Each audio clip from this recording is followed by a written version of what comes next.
안녕하세요, 시드민입니다. 외장 하드 선택할 때 저는 외장 하드랑 외장 SSD가 있으면 외장 SSD 타입을 좀 더 선호를 합니다. 충격이 강해서 잘 안 고장나기 때문이죠. 외장 SSD를 선택할 때 튼튼하고 가격 대비 용량이 좋고 성능도 좋고 AS 잘해주는 그런 제품을 선호하게 될 텐데요. 그래서 구매한 게 삼성 T7 터치인데요. 그런데 이 제품에 문제가 있어요. 데이터를 가득 채워서 사용할 때 쓰기 성능이 극도로 떨어지는 문제가 있습니다. 저도 실제로 사용을 해보니까 파일을 복사했을 때 속도가 엄청나게 느려지는 문제가 있더라고요. 그래서 이거 왜 그런가 하고 좀 찾아보다가 벤치를 한번 해봤습니다. 벤치를 해보니까 실제로 쓰기 성능이 극도로 떨어진 걸 발견했어요. 찾아보니까 D램이 없어서 그런 문제가 생겼는데요. 삼성 T7과 T7 터치 둘 다 D램 리스트입니다. D램은 내부의 저장 장치에 기록하기 전에 빠르게 데이터가 왔을 때 기록하는 속도가 늦기 때문에 그 중간에 완충 역할을 해주는 역할을 하는데요. 근데 D램이 빠지면 가격을 많이 줄일 수 있는 부분이 생깁니다. 그래서 제조사 입장에서는 D램을 아무래도 좀 빼면 유리하죠. 근데 D램이 빠지면 쓰기 성능이 많이 떨어집니다. 그래서 데이터를 가득 채워서 사용할 때 쓰기 성능이 극도로 떨어지는 문제가 있어요. 완성형 외장 SSD를 구매할 때는 D램이 있는지를 반드시 확인하고 구매하셔야 되는데요. 제가 지금 최근에는 많이 쓰고 있는 게 WD 블랙 P50을 사용하고 있습니다. 이 제품은 D램이 있어요. 이 제품은 20GBps를 지원하는 제품인데요. 물론 10GBps를 지원하는 타입에 연결시키면 10GBps로 사용할 수 있는데 물론 충분히 사용할 수 있습니다. 10GBps도 그렇게 느리진 않아요. 그런데 쓰기 성능이 극도로 떨어지면 안 되겠죠. WD P50은 벤치를 실제로 해보면은 쓰기 성능이 떨어지지 않습니다. 내부에 데이터가 거의 가득 차 있는데도 쓰기 성능이 떨어지지 않아요. WD P50에 대한 정보를 찾아보면 데이터 시트에서도 D램이 용량이 얼만큼 들어있는지 뭐 어떤 타입이 들어있는지 이렇게 자세히 적혀 있지는 않습니다. 근데 검색을 좀 해보시면은 DDR4 타입의 1GB의 D램이 사용된 걸 볼 수가 있고요. 만약 다른 SSD를 구매한다고 하면은 D램이 있는지 여부는 검색을 해서 그리고 사용 후기를 보고 판단하시는 게 좋습니다. D램이 있다고 해서 무조건 좋다는 것도 아니고 또 성능이 어느 정도 나와줘야 되거든요. 그리고 샌디스크도 괜찮다고 하는데 이게 프로 버전은 D램이 있는 걸로 알고 있고요.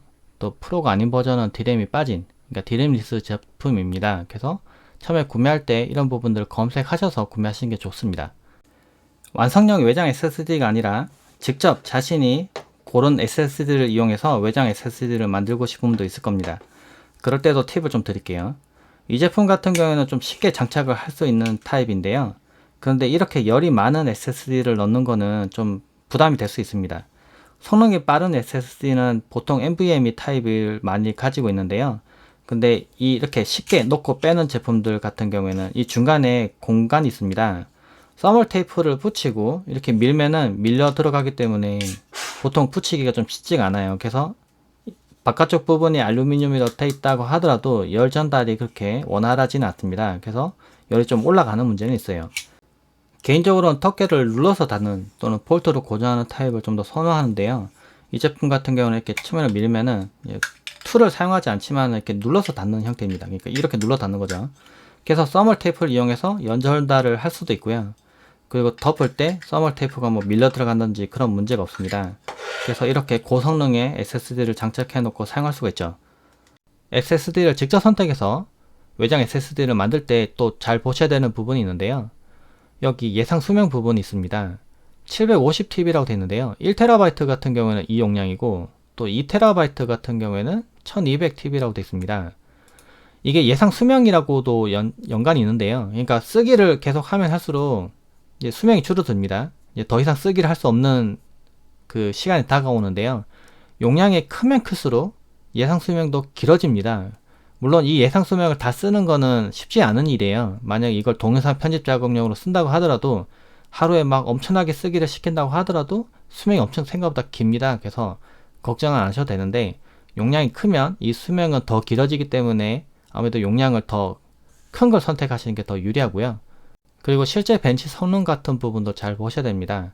물론 최고 성능을 다 쓸 수는 없습니다. 썬더볼트 4를 사용한다고 하더라도 이 속도를 다 쓸 수는 없죠. 그래서 인터페이스를 뭐 20GBps 쓰든 40GBps 쓰든 자신이 사용하는 인터페이스에 제한이 걸리기 때문에 이 최고 속도는 다 못 쓴다고 가정하고요. 물론 너무 낮은 속도를 지원하는 제품을 장착하면 성능이 떨어지겠죠. 그래서 이런 부분들을 보시고 선택을 하시면 되겠습니다. 별도로 SSD를 사용한다면은 용량이 큰 걸 선택하는 게 물론 이득이겠죠. 근데 쓰기 성능이 너무 떨어지면 또 반대로 데이터를 많이 복사하고 옮겨갈 때 불편할 수 있기 때문에 가능하면 D램이 있고 성능이 좋은 제품들을 고르시는 게 좋습니다. 근데 대부분 다 이렇게 따로 장착을 할 수 있는 타입들은 D램이 있습니다. 그리고 성능도 대부분은 좋아요. 근데 정말 가격이 저렴하고 그런 제품들은 D램이 빠져 있는 제품들도 있긴 합니다. 제가 여기서 봤을 때 SK 하이닉스 P41 같은 경우에는 D램이 DDR4 타입이 사용되고 2GB가 사용됐어요. 그래서 생각보다 고용량이 사용됐고 성능도 잘 안 떨어지고 아주 빠르게 복사할 수 있는 타입인데요. 물론 이것도 데이터를 계속 집어넣으면 D램도 물론 만능이 아니기 때문에 뭐 SLC 캐싱을 사용하고 뭐 별짓을 다 한다고 하더라도 성능이 떨어질 수 있습니다. 근데 보통 데이터를 복사할 때 뭐 캠코더로 찍은 영상을 복사한다고 하더라도 엄청나게 뭐 128GB를 한꺼번에 옮긴다고 하더라도 그 이상을 옮기지는 않잖아요. 그래서 보통은 그 정도 옮기는 거에서는 성능 저하 없이 사용할 수가 있습니다. SK 하이닉스 P41을 장착해 놓고 실제로 벤치를 해보면 데이터를 가득 채운 상태로 쓰기 성능을 테스트했을 때도 성능 저하가 없는 걸 볼 수가 있습니다. 완성형 제품이라고 해서 무조건 가격 대비 성능이 떨어진다고 안 좋은 제품이라고 할 수도 없습니다. 왜냐하면 AS를 해주는 부분에서 강점이 있기 때문에 저도 이 제품은 쓰기 성능이 많이 떨어져서 AS를 문의해 봤더니 보내달라고 하더라고요. 그래서 이걸 보냈을 때 어떻게 해주는지는 제가 댓글로 남겨놓도록 하겠습니다. 그리고 이 제품 같은 경우도 AS가 5년으로 긴데요. 둘 다 5년이에요. 그래서 사용하는 도중에 SSD가 성능적으로 문제가 생기거나 하면은 교환을 받을 수가 있어요. 이런 강력한 장점이 있습니다. 물론 따로 장착해서 만들면은 자신이 원하는 속도 그리고 원하는 SSD를 직접 장착시켜서 사용할 수가 있고 이렇게 좋은 케이스를 사용한다면 발열을 좀 제어하는 부분에서도 이득이 있기 때문에 좀 괜찮습니다. 근데 제가 직접 사용해 보니까 성능이 괜찮다고 하는 가정 하에서는 완성형 제품이 발열 제어는 더 좋습니다. 이 안쪽 부분에 그러니까 열을 분산할 수 있도록 테이핑도 잘 돼 있고 기밀하게 이렇게 딱 붙어 있어요. 그래서 열 방출이 엄청 잘 됩니다. 그래서 열이 생각보다 많이 안 올라가요. 그래서 성능 저하가 좀 적은데 만약에 뭐 이런 조립을 직접 해서 한 타입 같은 경우에는 SSD가 뭐 열을 발산하는데 조금 제한이 있거나 좀 뭔가 잘 안 돼 있다면은 이 열 때문에 성능 저하가 생기는 부분이 있습니다. 물론 열 때문에 SSD가 고장 나거나 이런 경우는 잘 없어요. 그런데 이 열이 높아서 성능이 좀 떨어지면 아무래도 좀 불이익을 받겠죠. 그래서 이런 부분들 잘 고려를 하셔서 자신이 원하는 SSD를 외장형 SSD를 쓰시면 좋을 것 같아요.